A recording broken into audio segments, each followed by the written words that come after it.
Hey guys, well it's Saturday, at the end of the day. You can see it's 18 degrees there. And I just came back from taking the dog out. There's a little bit of a breeze, not a lot, but you can see I don't know if you can see the leaves are vibrating kind of hard. But anyway, I gotta tell you, it is bitter out there. It feels like zero. I don't know if the wind chill does that or what, but it is cold. So we didn't get any snow worth talking about, an eighth of an inch between last night and today.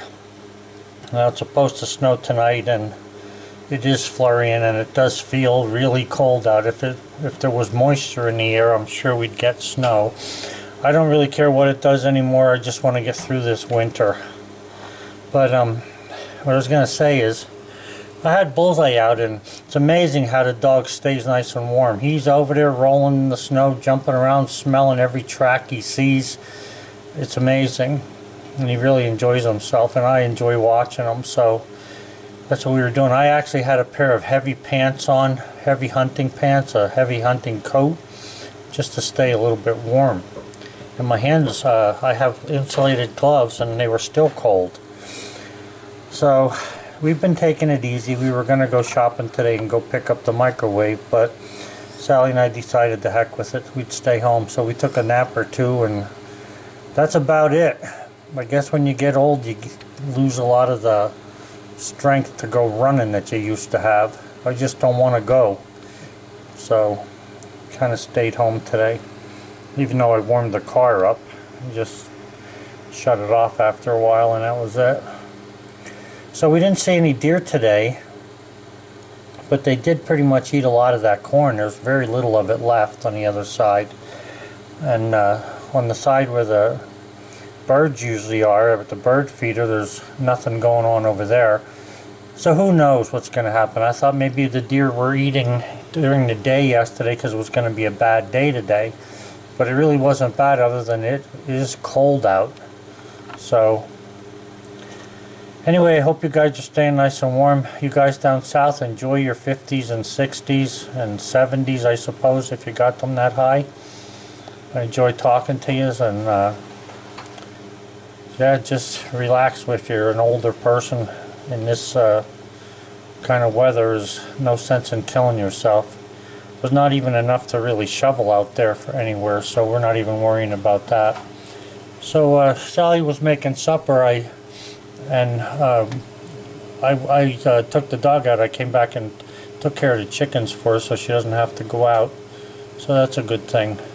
So we're just kind of taking it easy today and just minding our business, our own business, with the little bit of snow we do have. It definitely is like winter. I mean, this little bit of snow we have, it's just the way that it's been coming. You know, we had that rain in the beginning of the season, and it rained and it melted, or snowed, then it melted, then it rained and it snowed and it melted, and then all of a sudden we got a foot of snow, 1 foot, about a month ago, and that stayed with us pretty much. But it's probably down to about 3 or 4 inches out there. There's not that much more left. But the temperature's cold enough to keep it, that's for sure.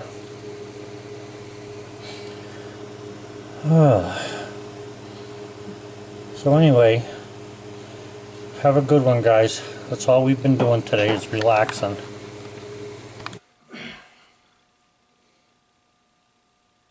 Hey YouTube, I'd done a couple of emails today from someone about a particular subject, and I think that it would be a good thing to have a video on this subject. And it's not going to be a long video, but it's going to be about something that's kind of can be troublesome and sometimes not. It depends on how you handle it. The question was about, you know, you're going into business and you find yourself not getting paid by your clients. Now, here's the thing. So I'll start from the beginning with a story. My grandfather owned 3 businesses. He owned a restaurant, he owned a ski shop that was during the wintertime, and then he owned a construction company. Now, where we lived in the Pocono area of Pennsylvania, that's what they call it, it used to get, and still does, very cold over there. So having an excavating company, with heavy equipment, really didn't pay off too well come winter. Things were so frozen and so cold that unless you did, snow plowing or stuff like that, you were sort of looking for work. And that's why he opened up a ski shop, which gave him winter work. Now, what I want to talk about is how he received pay from these things. So there's three different things: a ski shop, a restaurant, and a construction company. So think about this for a second. Let's talk about the restaurant first. Okay, so you have a restaurant, people come in, they place an order, you fill their order. The only way they get out of not paying is if the food's bad and you taste it and it is bad, and I'm talking about maybe, it's sat out or sat too long or something, or it's cold, it arrives on the plate and it's cold. Nobody has to eat cold food if they paid for it. But very seldom are there people who are not going to pay the bill. Just because they don't like something doesn't mean that they get away without paying for it. Okay, I mean, if you ask for a hamburger at McDonald's at your drive-thru, you don't sit there and taste it, decide whether you like it, and then pay for it. At McDonald's, you pay for it, then you get it, then you leave. So, I'm not saying that they won't replace something for you if you're not happy. I'm just saying that that's the way they handle their money transaction. So then you have the ski shop. Now, if you think about that, the transaction for that is pretty simple as well, because my grandfather used to have a little paper about yay big, and you put the person's name, address, phone number, and some vital stuff on there, like their driver's license and things, because they were renting material that cost you money and you wanted it back. So he would rent skis, boots, and poles, and it would be a certain amount, and the people would pay that amount, and once they left, they had them for the day. If they came back an hour earlier and said they don't like skiing, that's their problem. They rented the skis for a day. If they come back, in 8 hours' time and they're as happy as can be, the bill's already been paid. He's got his money. So there was no real issue over the money with those things. Now, if a pair of skis broke or something and somebody brought them back, he would just trade skis, take those skis, give them a better pair of skis or whatever, and go from there. And it all depended on how they were broke. I mean, a pair of skis, it takes a lot to break skis in half. So, if screws came out of something, whatever, well then, that's an easy fix, and he would do that. But in the construction company, it was different. Now, when my grandfather was in business, he was in business sometime between 1935 and 1950, let's say, or no, 1960, let's say. So he would tell me, because we had a lot of conversations about business and stuff, because he knew I wanted to be in business for myself. So anyway, he would talk about these three items and tell me exactly what I'm telling you. So he was telling me about things like with the construction company where somebody would want something done, and depending upon what it was, like he was into excavating mostly. So in excavating, sometimes if somebody wanted their yard work, like their yard excavated, I'm talking about like a new house yard, sometimes something would want to be changed or whatever, or maybe water was laying somewhere, or because something's settled. So he might have to go back and fix that or whatever, and if he put it the way it was supposed to be and the builder checked it, he would be paid and that would be the end. If he had to come back for something, depending upon what it was, if something settled, that was not his problem. That was the problem of the ground. Now, if something was broken, even pipe that was broken, it still wasn't really his concern, especially if it was tested ahead of time and stuff. So in jobs like that for, say, a resident, an individual person, he would tell them how much going to be. He would expect a down payment, maybe a third or so. And then, you know, as he went through the work, he'd get the second, third, and then as he finished up, he'd be paid on, you know, for the rest of the work. And this way, as you do this in thirds, say for instance, and you can do it in any amount you want, but I'm just saying in thirds, the people got a chance to see what was going to happen up front, see what was happening in the middle, whether they liked what they saw or not, and kind of judge, you know, what was going to happen to the end. And sometimes there were some minor changes that took 15 minutes to fix with a machine, which is not a big deal. Now, if it took hours to fix it, that's something different. You know, you have to renegotiate a price.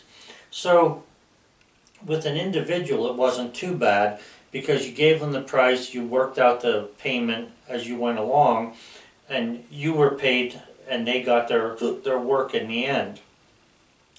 So in my construction business, when I started, I immediately went to a lawyer and I wanted a contract written that covered everything, them and me. I wanted an honest contract, and the contract ended up being 12 pages long. So I had to know the entire 12 pages, what they meant, and I would read to my client, because I was building things that were anywhere from $20,000 to $150,000, $200,000 at a time. So, you know, I didn't want any confusion here because this money I needed, that's why I was in business.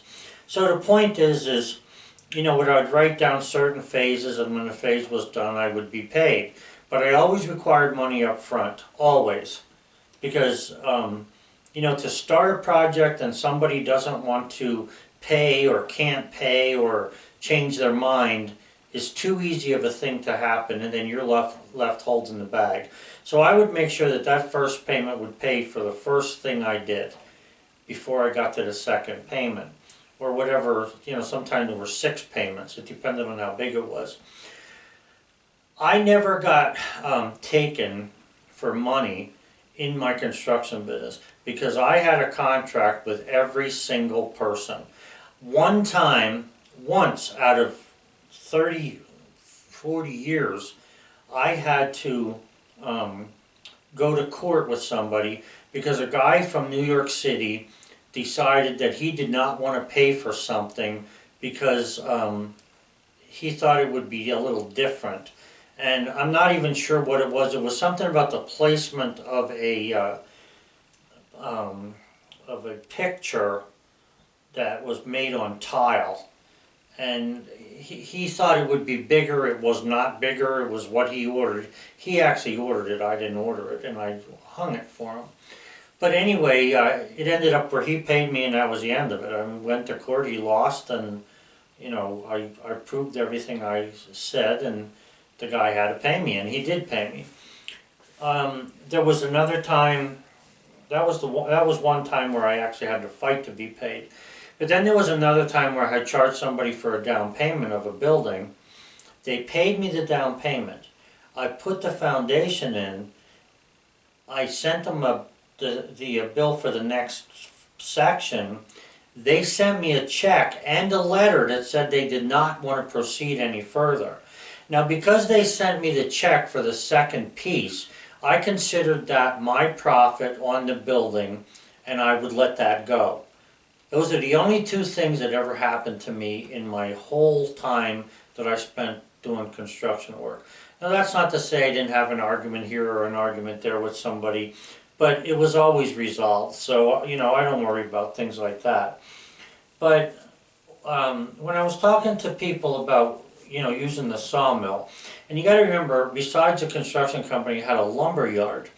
So a lot of times people would come in there and say, well, I need 50 2x4s. Okay, they buy 50 2x4s. 2 days later they come back, hey, I have 5 2x4s, I want to return them. Okay, they're 5 2x4s, they haven't been cut, they haven't been nailed, yeah, we'll take them. Now, Lowe's, I know, is a little different. Sometimes they take stuff back. And, you know, my daughter worked at a place like that once, and she was telling me that people would literally dump all the paint out of a 5-gallon bucket, fill it with water, and take it back for a refund. Or they do that with a driveway sealer. They dump the driveway sealer out, fill it with water, clean the can, and take it back for a refund. Well, I don't play those games. I don't like that. So there's certain things that I would take back and certain things I would not take back. No, I'm not saying I was like Lowe's, because I wasn't. I knew what could be give me grief, and I wasn't about to play games with that. So the other thing that, especially when people would order stuff, if they ordered something, you bought it, you told me what you wanted, I didn't know any more about it than you did because it wasn't something I stocked. So therefore you have to pay for it. And they did, and they paid in advance, and they got what they ordered, and if it wasn't what they wanted, not my problem. That's how I treated it. Now when it came to the lumber business, cutting lumber, let me just tell you what can happen here. And this happened with the lumberyard too.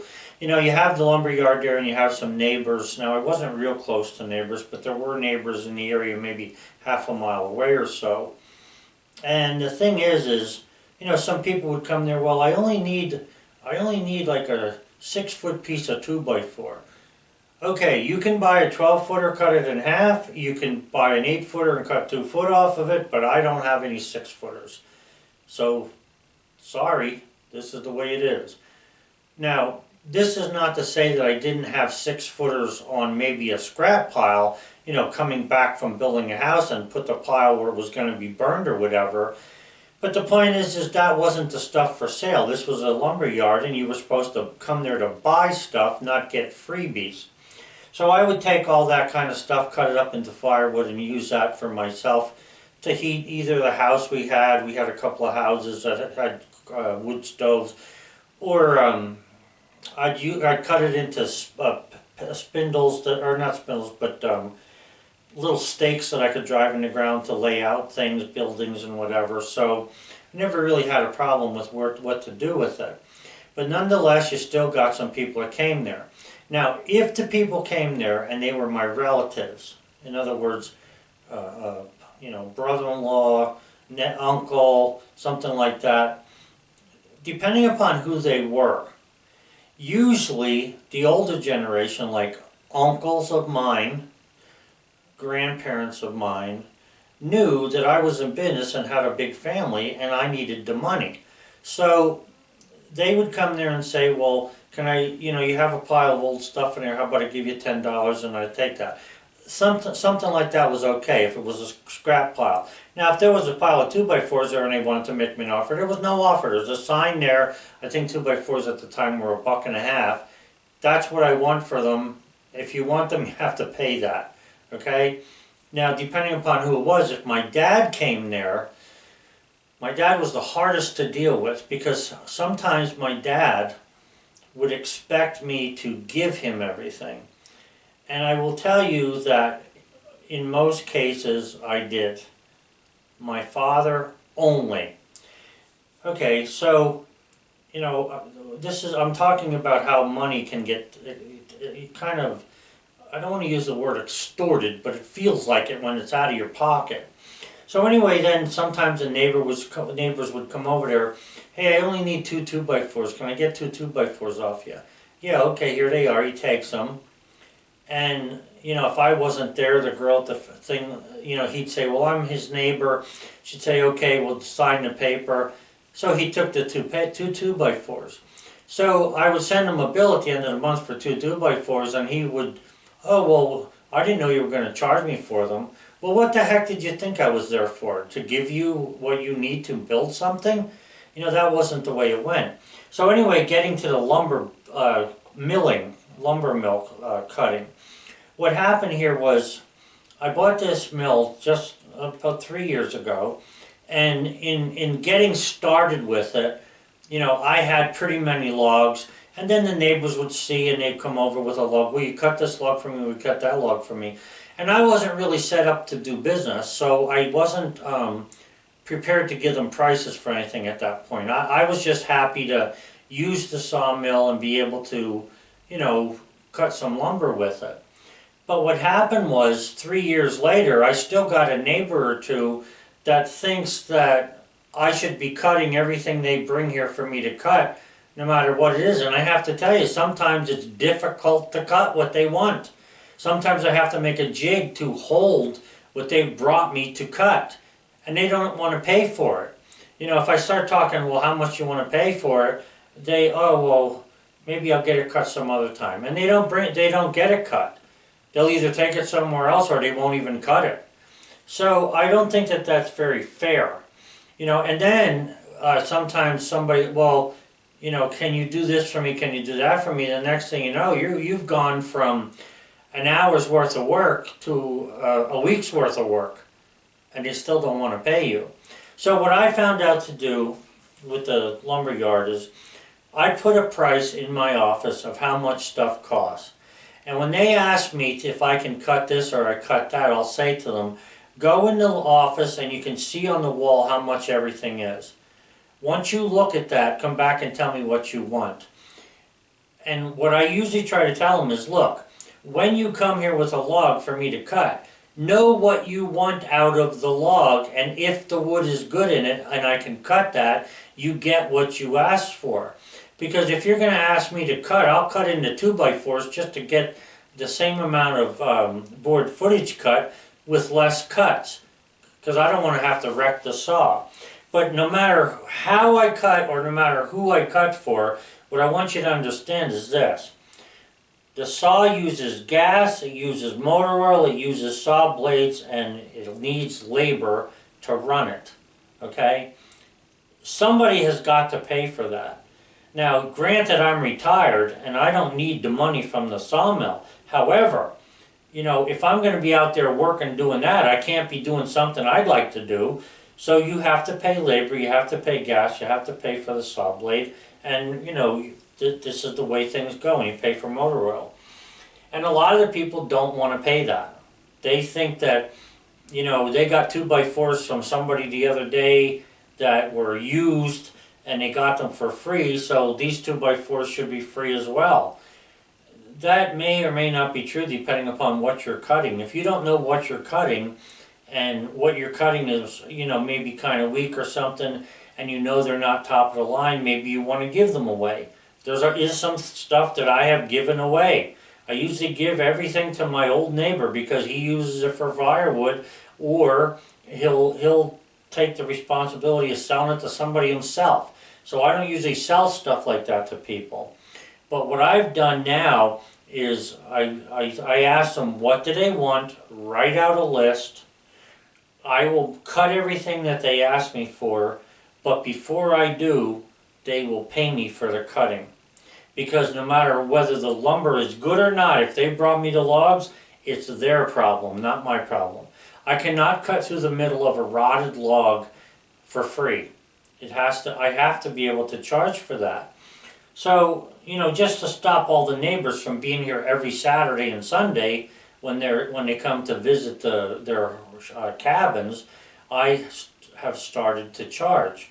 Because this is ridiculous. I cannot keep doing things for free for people. Especially when they're coming up here and they're making money off the gas company for all the little things that the gas company wants to do on their property. I mean, everybody should realize that you have to pay your own bills. And yeah, just because I was nice for the first year or so doesn't mean I'm going to stay that way for the rest of your life, giving you things that you need to pay for. Okay? So this is the advice I'm giving to you other sawmillers. Get yourself figured out how much it costs you to cut. What does it cost you to cut a board foot? Once you've broken that down, and how much it costs for blades if you hit a nail, or how much you know, it costs you to wrap the stuff up or dry it or whatever you do. And most of you know that I cut, I dry it, and then I store it. Because what I store is good lumber. So I expect the same amount of money for that I would get at Lowe's, you know, if I had to pay for it at Lowe's. Now, depending upon what you want, you can talk to me and I'll deal with you. If you're going to buy a sizable amount, then sure, I'll give you a break. Why not? I mean, that's what the difference between me and Lowe's is. I can give you a break and they can't. So that's how I run this. And I think that you guys who are in the lumber business, if you want to give away your time and give away your lumber, I don't have a problem with it. That's the way you want to do things, then do it. I mean, it's different if, somebody comes here, or if I know somebody, doesn't have a lot of money, or the money to do what they need, and they're only asking, for something to repair something. Yeah, look around, see if you can find something you can have what you need. But not when somebody owns two houses. That's not fair. It's not fair to them. It's not fair to me. Excuse me, it's not fair to me. So that's how I run this thing. And I think that anybody who has a sawmill should do the same thing. You should be paid for the sawmill because, let's face it, this sawmill altogether with the kiln cost me $10,000. So it's easy to divide $10,000 out over a 5-year period, because the sawmill should last 5 years, and determine how much money you need to charge to make money on that. You can't be figuring, oh, well, the sawmill's going to last me 25 years, so I'll only charge, a quarter a day to work. I mean, you need to be able to, get your money back out of it. And that's how you have to determine it. How you determine how you get your money back is up to you, But if you don't determine how to get your money back, then all you're doing is going broke. My grandfather used to say to me, from the minute I open a ski shop in the morning, it costs me money every minute until I close it. And that's the truth. When I got up in the morning and I got in my truck, it started costing me money, because I had to run the truck to get to where I was going, to do things for other people. And I charge people. What I used to tell people was, when I work for you, especially when I started in the beginning and it was just myself or another guy, I would tell them, you're paying for my light bill, my phone bill, my wife's doctor visit, the kids' visits, the dog visit at the vet, and my truck and my phone. And that's the way it was, because if I didn't charge them for that, who paid for them things? I had to pay. I had to pay for them. I charged for them. And that's what you have to do. You have to charge for everything you have. Now, you can break it down into equal shared amounts. I mean, you can't charge somebody a month for your telephone when you use it 3 times to talk to someone. And I'm just saying, it takes time to get that figured out. That's usually one of the biggest things people don't want to figure out. Whenever I used to, when people saw how well I was doing, especially when I was at the bank, people would ask me, how comes this builder's having such a hard time and he's always here for money, but you're not here for money, you're here with money. The difference was that when I would go, I already had my plans. I already figured out how to get paid, and that's what I would do to do it. Now, a lot of people don't do that. They sit around, or they come up with numbers that are fictitious, or that someone else uses. I mean, I don't charge. Lowe's charges $8 a board foot for red oak. I do not charge $8 a board foot for red oak unless I'm selling it to someone who wants every piece to be top grade. Then I will. Now, if he buys enough, then I won't. I'll charge him less. But if he's only buying 1 or 2 pieces, why should I give away the best wood to one person? So I try to charge fair prices. I try not to charge as high as what, the highest people around my neighborhood charge. And when I say my neighborhood, I'm talking about like a 25-mile circle. But at the same time, you have to charge enough so that, you make money and you're not losing money. And that's the way it is. And when things get slow, like say in the wintertime here, now, thank God I'm retired. I don't need to run the sawmill to make money to live. At the same time, if I'm going to run the sawmill, I expect what I cut to make me money. When I put it away and I have it in the garage there, some people may look at that and think, oh, it's a pile of wood. To me, it's a pile of finished lumber, and it's worth money. And I've already explained to my one daughter that I talked to, that this stuff has to be, if something happens to me, it needs to be sold at a fair price. Now, yes, prices around here, sometimes people have no money. They have a lot of, auctions. when someone dies, and that way people get a good deal on things. If that's what she wants to do, that's up to her. But as far as I'm concerned, this stuff is worth money, and I'm going to use it for what it was intended, which is to make furniture and stuff. So anyway, if you have any questions on that, don't be afraid to make the comment or whatever. And that is how I found out how to make enough money, and I'm not talking about robbing people. I'm talking about making enough money to make a living, pay your bills, and to be able to save something for your future.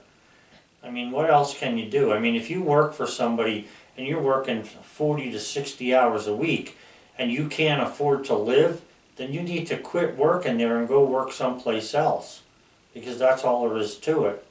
So I'm just saying, you got to make the money if that's what you're going to do on a permanent basis. If you're going to do it as a part-time thing, just to make some pocket money, then you can start giving some things away if you want to, some little things.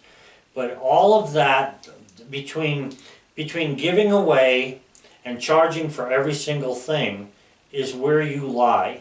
And if you don't charge for enough things, you lose money. If you charge for too much, you're going to be accused of being a crook. So you need to do a lot of research and follow this. And that's why when I cut logs, I write them down in a computer. What wood I'm getting out of them, what the wood looks like when I'm done, and what type of wood it is. Now, this takes me a while to do. A lot of people out there say I talk too much and stuff. I don't talk too much. When I'm working, I don't talk at all, except for when the camera is on to try to explain what I'm doing. But either way, when I work, I usually don't talk. I don't want to be bothered while I'm working. But like I say, when I'm videotaping something, that's a different story. When I'm in the classroom, you got to talk. There were kids that didn't want to hear you talk when you were in the classroom because they don't care about anything. But if you don't talk, you can't get your ideas from you to them so that they can understand what you've done to make a success out of whatever you're doing. So anyway, guys, that's the extent of this video. And I just thought it interesting. Someone had mentioned it and they talked about their father being in business. And I know all about that. I've had the same things with my family. And you have to remember what they taught you. You can be the nicest person in the world. That does not mean you have to give away everything.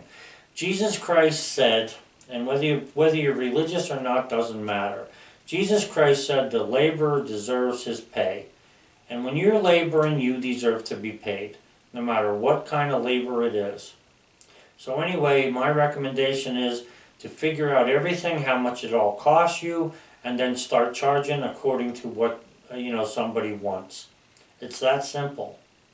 So anyway, guys, have a nice night, and I hope you understand a little bit about what I'm trying to tell you here. It's not rocket science, but there is some other things added to that. I mean, as far as how long is the machine going to last, what kind of wood you have. There's a lot of things you need to know in order to be able to charge appropriately. So learn all you can and then put it to practice. Okay, guys, have a good one. Bye.